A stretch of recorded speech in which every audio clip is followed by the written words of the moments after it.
Ever watch a sci-fi movie and wonder how they filmed it? Are there secret movie studios on the moon? Mars? Westeros? Unfortunately not, the answer is far less gratifying. Instead of Mars, it was probably filmed in a warehouse. However, luckily for us, chroma keying is cheaper and a lot more practical than a trip to the moon. So cheap you might be able to use it on your next shoot. But what is a green screen? How do they work? And what are the various ways they can be used? Let's get into it.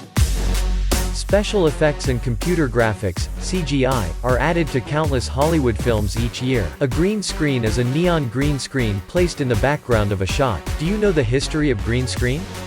Long ago, in a century far, far away, an illusionist and film director created the first precursor to the modern green screen. It happened like this. Back in 1898, looking for ways to depict a man surreally removing his head, Georges Méliès developed a meticulous technique that involved combining multiple frames of film in multiple exposures by blocking parts of the camera's lens to leave it blank, then superimposing these blank frames onto alternative takes of the same sequence film. With a clear lens, he was able to create a surreal special effect that certainly lived up to his reputation as a master of illusion. Méliès' approach inspired a number of techniques, all using a similar process to achieve the same aim, superimposing different layers onto the same frame in order to add or remove something from the picture. These processes, known as matte techniques, were useful for filming scenes set in far-off or historical locations because they made it relatively simple to superimpose the actors in the scene in front of a specially made backdrop. It's possible to see how the history of green screen was predicted in this procedure, as many modern situations use a version of the matte process to do the same thing.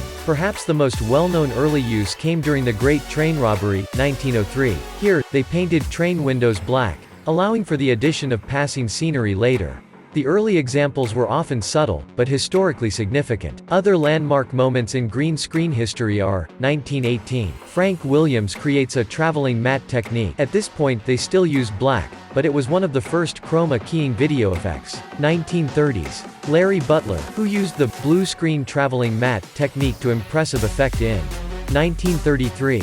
The Invisible Man utilizes the technique to make a man seem invisible. 1940s. The Thief of Baghdad realized that using a single color as a backdrop for filming could help filmmakers isolate the actors from the background and make special effects easier to create. The color he selected for this process was blue, because it was sufficiently different from the actors' skin colors, so foreground and background could be separated more easily. From this point on, chroma key technology was employed in all kinds of film situations to create some impressive effects.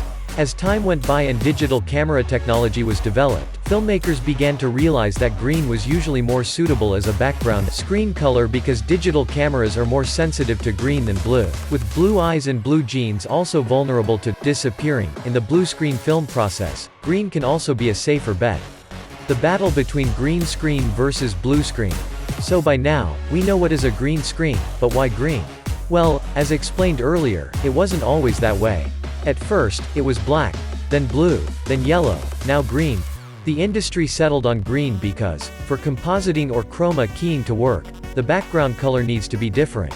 Different from skin tones, and different from wardrobe. It turns out that unless you go to the University of Oregon, most people don't wear a lot of neon green, but people do wear blue. Aside from wardrobe, blue and green do each offer some technical advantages. Green, it's the default, easier for digital cameras, requires less lighting, performs better in the daytime, but can struggle with color spill.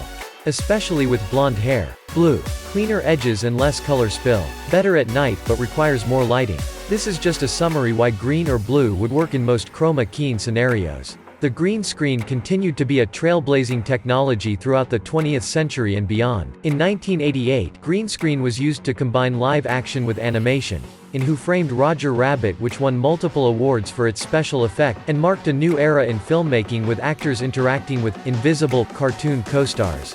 Multi-million-dollar blockbusters achieve amazing effects using this versatile technology.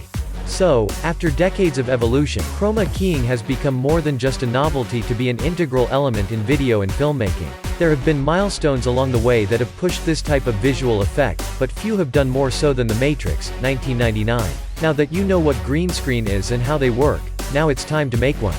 No matter your budget, this technology is no easier than ever. Low-budget productions can all benefit from the miracle of the green screen. From green poster board you can buy at a craft store to constructing a permanent studio setup. Up next is a step-by-step guide on the hacks, tips and tricks to making your own DIY screen.